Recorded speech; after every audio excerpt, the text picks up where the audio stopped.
Guys आम्ही आता चालू आहे जेवायला. घरून बसून बसून रास काटायला सगळे फिरायला जातात. मम्मी बोलते चला आपण बाहेर जेवायला जाऊ आणि मम्मीची तयारी चालू आहे आणि निघता आम्ही आणशी घरांशी आणि भेटो रस्त्यान पोचलो आहे रस्त्यान आणि चाललो आहे आता वाघेश्वर धाब्यावर आणि मी तिब्बल शिफ्ट चाललेलो. पप्पा मला काहीतरी शिवत येत होता रास. मी पोहोचलो तर बघते राशीवर गर्दी आहे आणि इथं बारीक परत खेळ नंतर किती थांबून जागा भेटली ना बसलो आहे.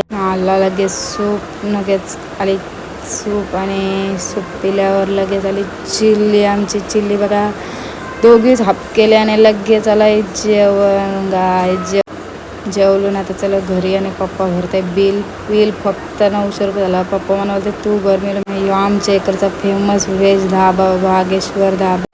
घरी चाललं आता काय रस्त्यानं आमच्या शाळेच्या एक गाडी पडते आलेली गाडी होती त्याच्या खाली माणूस वाचला नशीब.